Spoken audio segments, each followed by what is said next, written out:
My Chapecoense is in a place beyond our wildest dreams, a sky without limits. Green is the colour of our lives. White is the hope that still shines. All that remains is a prayer to above. Chapecoense, forever in my heart with love.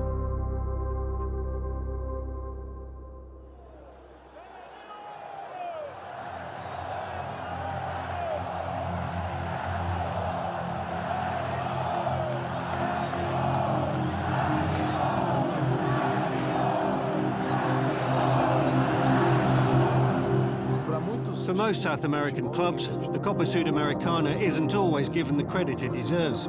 It's regarded as a lesser competition compared to something like the Copa Libertadores. But for us, it was like our World Cup.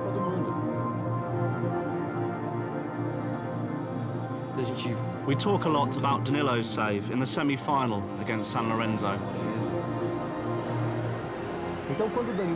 When Danilo made that save with his feet, I was saying he was like a god in my commentary. And then the rebound hit Neto, the ball went out wide and the game was over.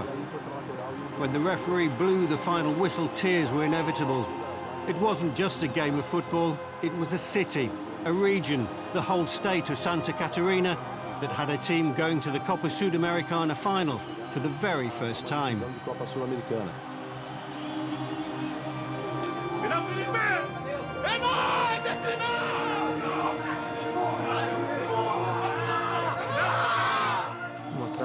It showed exactly how we were, both before and after games.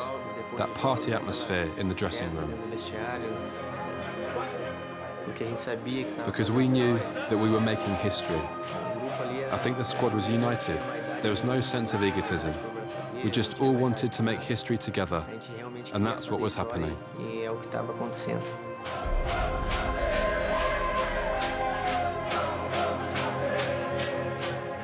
We were all relaxed. No one could imagine what would happen next.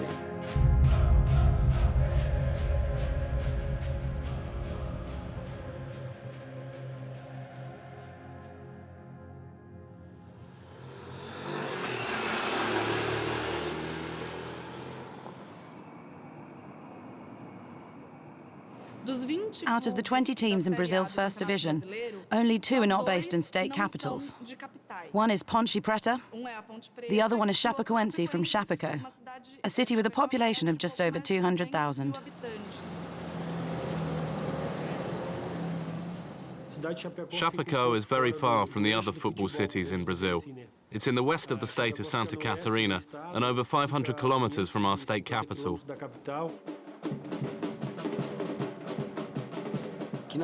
Here in our region, people normally supported other clubs, like Grêmio and Internacional, because they were the biggest teams close to us. Chapecoense was many people's second team here, and people even mocked us, because they used to say it was a team with mixed fans. But Chapecoense managed to change all of that. It was actually a policy put in place by the president Sandro Palauro, so that fans who came to the Arena Condá wouldn't wear Grêmio or Internacional kits. They'd wear green and white for Chapecoense, so the city gradually lost interest in the bigger clubs and got behind its local team instead.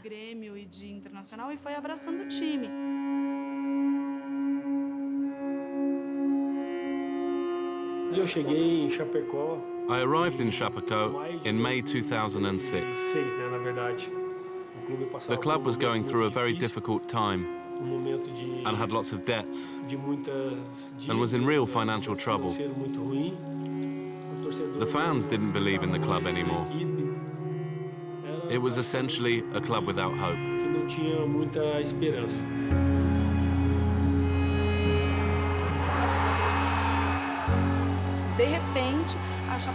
Chapecoense suddenly started to climb the divisions in Brazil, achieving promotion from the 4th to 3rd to 2nd to 1st division in a very short period of time. Remember, the club had been in the 4th division as recently as 2009. And that's when everything changed for the fans and for Chapecoense. We're talking about a period of 7 years. Just 7 years. What happened was a dream. Peteira na área, o William Diego, tem Neto, olha a bola erguida para a área, o desvio no primeiro pau, bola pro gol! Gol! E as coisas foram acontecendo naturalmente. I never thought we'd grow so quickly. Because in football, Tão rápido, né? Até porque you know that there are so many clubs with a better infrastructure than Chapecoense, who've never even risen to the top division here. não consegue nem disputar uma Série A do Campeonato Brasileiro. We started to dream even bigger. That's when we gained a place in the Copa Sudamericana. No início, a gente, se fosse... At the beginning, if we told the fans that we were going to get to the final of the Copa Sudamericana, then very few would have believed us. But we knew that we had a very good team. que nós tínhamos time muito bom. We were playing game after game and enjoying an incredible moment together. When things began to go for us in the Copa Sudamericana, our belief also grew. Certamente, nós já estávamos sendo We were definitely well respected by opponents, and that made us stronger and enabled us to get to the final. Conseguimos chegar nessa grande final.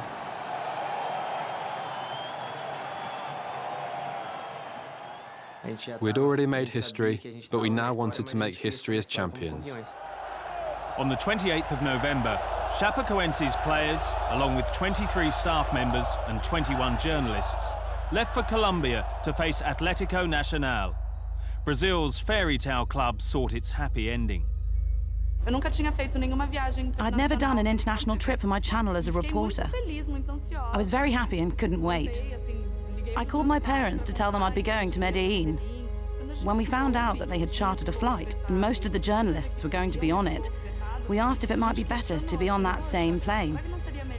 But our channel thought it was important for us to be in Colombia beforehand, so we could be there to cover the team's arrival. Eu tinha falado com o diretor, né? I'd spoken to one of the directors, a good friend of mine who I'd known for 20 years and was even godfather to my son. I asked him about the trip, and he said everything's calm. We should arrive in Colombia at 2 or 3 in the morning. It's all going to plan. So I wished him a safe flight and went home. That was on Monday afternoon. It was just one more trip we were doing, the last of the year. From boarding in Sao Paulo to our first stop in Bolivia, everyone was chatting. It was lively. No one was worried. They were about to play a final, so no one was unhappy to be on that flight. I remember leaving Bolivia for Colombia and chatting to my fiancée Marina on WhatsApp.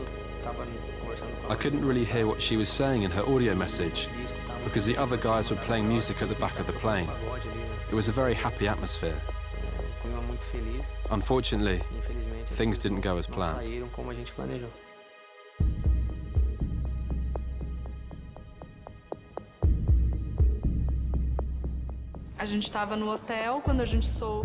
We were at the hotel when we found out there had been a problem.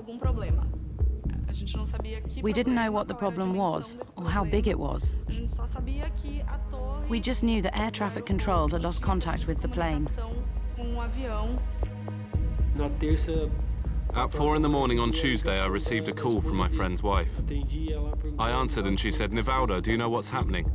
I said, "No, what's going on?" Chapecoense's plane has had an accident. I said, "What do you mean, an accident?" Como assim caiu? It's crashed. Caiu. Put the TV on. It's on the news. Reportagem.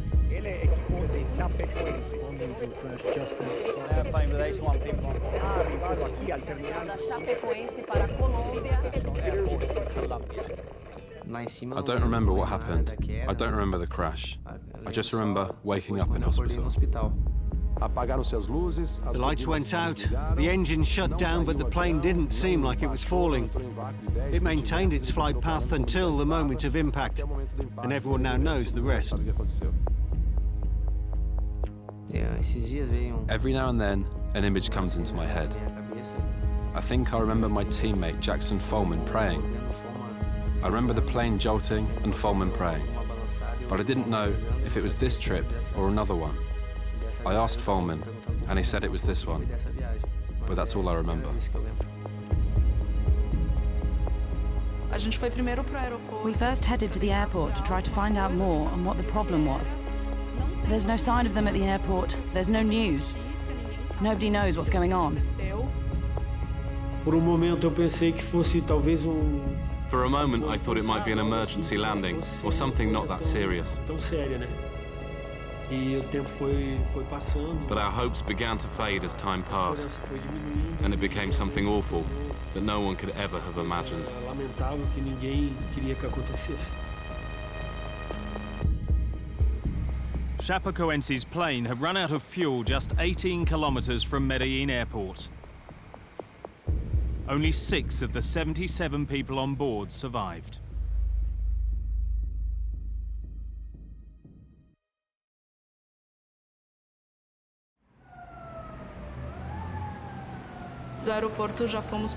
From the airport, we then headed to the hospital to wait for the first survivors.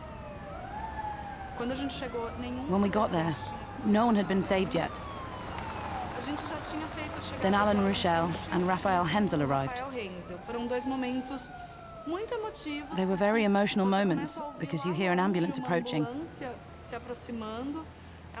It gets closer and closer, then you see it arrive at the hospital. And out come the stretchers with the survivors on them. It was so emotional. It was a unique feeling to be able to hug my family and my fiancée Marina. So it was an incredible feeling that helped me learn to value life even more. I wanted to talk to my family, as I knew how stressful it would be for them. So the first thing I did when I came round was to ask to speak to them. Being a victim of an air crash and then giving the news that you are alive is incredible for those of us who survived.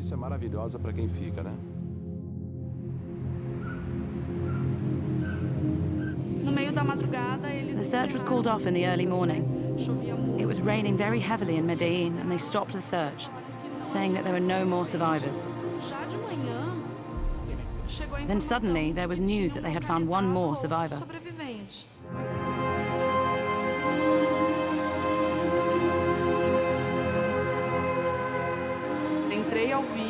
I went live and gave the information that I'd heard about there being another survivor.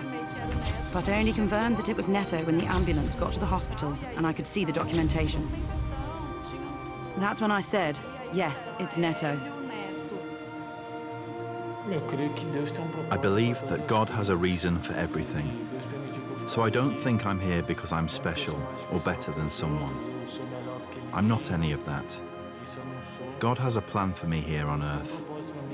Just as all those who died are with him now, he loves them equally. God has let me spend a bit more time here so that I can do what he wants me to do. This tragedy has destroyed certain things in my mind, but I don't think I'll ever stop loving football or trying to play again. I feel good. I'm getting better, both physically and psychologically, and I think that's important. My mind needs to be okay for my body to be good. So I'm getting better every day so I can get back to how I was before. On the day of the game, 40,000 Colombian fans paid their respects at the stadium.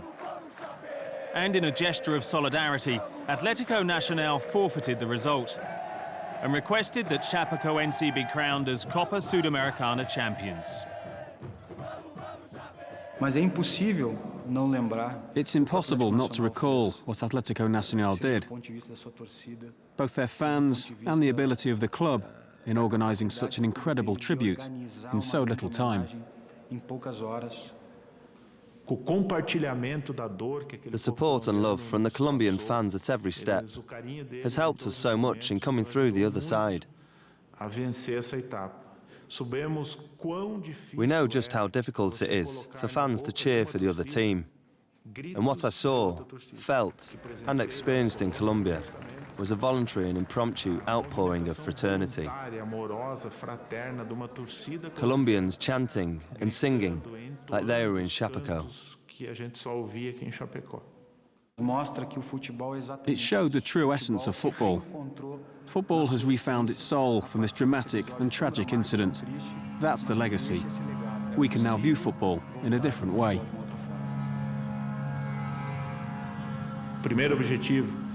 The first objective I had was to discover the health of the survivors.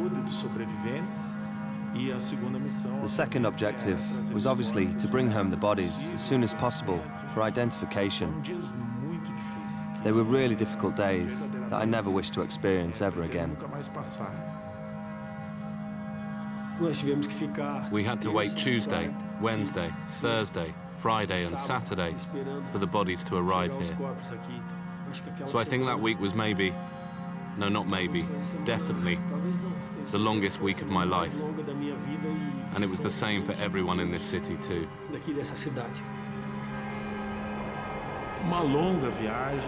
It was a long journey and a very emotional one. Almost like a father who is travelling to take home his dead son. You want them to be alive, but they're not, so you need to bring the body home. And that was the bare minimum that we wanted to do. It was the very least that we could do for the families, the Chapecoense, and everyone who loved those people who passed on. When the plane landed in Chapecoense, I took a deep breath, knowing that I was completing a painful mission, but we were nearly at the end. The penny still hasn't dropped to this day. We saw many things. I saw the coffins. I was on the pitch. We saw the families. I think we still dream of seeing Bruno Rangel scoring a goal, of seeing Kleber Santana or Danilo in goal. Even the guy that used to pick on us a lot, the chief of security, Adriano. We still hope that he'll turn up one day and tell us off, that we'll jump on the pitch and he'll shout at us, saying that we can't do this or that. So there's still this sense of not believing everything that's happened.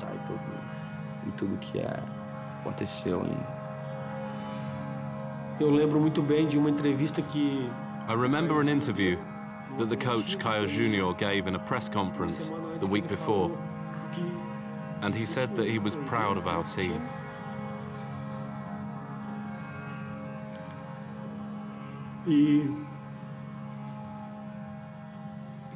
And that he'd been at a lot of clubs, but never seen such team spirit at a football club. I remember him saying in an interview, when he was complimenting the team, that if he died today, that he'd die happy. I think that was a sentence that hit me hard, and I'll never forget it.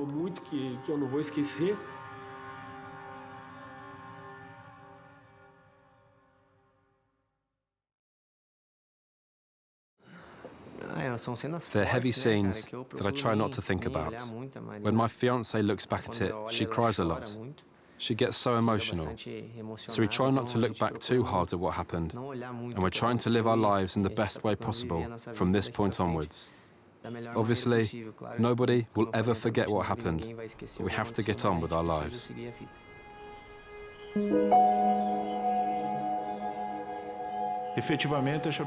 Chapecoense didn't die. Some brave souls died, and that feeling has made us stronger, because those who died cannot die in vain. Those who left us will help us to rebuild. Everyone talks about rebuilding the team, but we also have to rebuild our staff. We're also having to rebuild a feeling that existed in the city.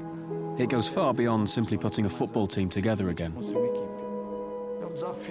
It's a huge challenge, not just for me, but for everyone here.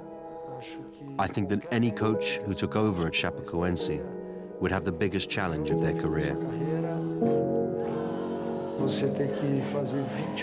We had to sign 24 new players in 20 days. And we were able to do that thanks to a lot of hard work and our contacts within the game.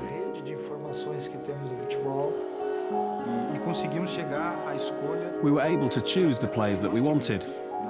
I can happily tell you that pretty much 100% of those that we targeted are now here.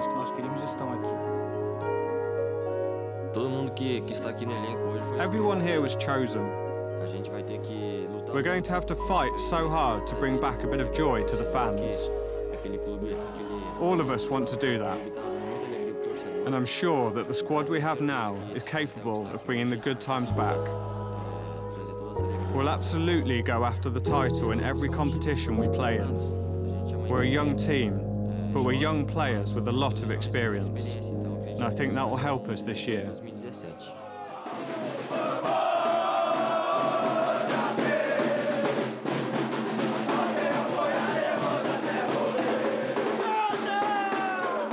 The game on the 21st of January, the friendly against the Brazilian champions Palmeiras, is our line in the sand moment. That's the moment that the first chapter in Chapecoense's new era begins. This will be the first game of my new life and the club's. If tears flow, then it'll be for the very last time. This game will be something else, not just because of the tributes that will be made, or lifting the Copa Sudamericana, but because Chapecoense will be back on a pitch and playing again in front of a full house.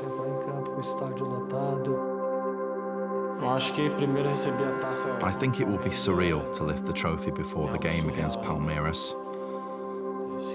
I think we'll be representing all those who died. We always dreamed this could happen. Unfortunately, it didn't happen the way we wanted it to.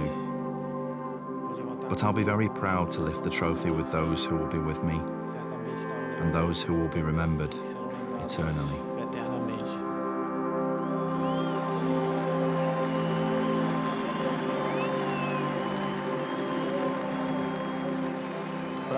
To me, they're eternal warriors.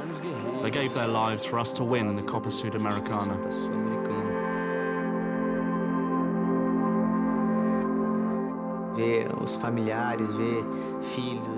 To see the families, wives, children, fathers, mothers that I met on the pitch today. I just wanted to hug them and tried to give them a bit of my energy, because I can't even imagine the pain that they're feeling.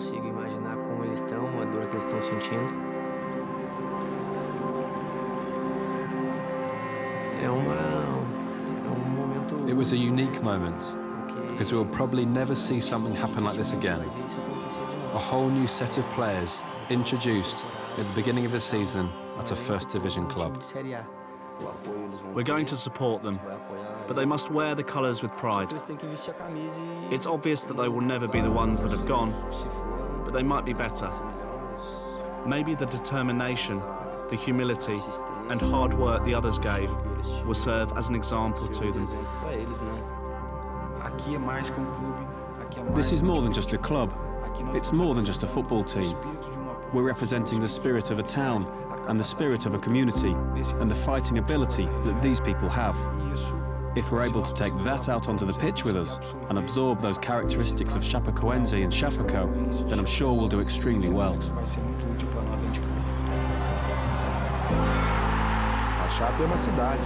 The city has come together. It will be fine, as it's already overcome problems in the past. We just have to get through this period of mourning. But very soon the players will start getting results. Chapecoense will live on and enjoy a long and happy life.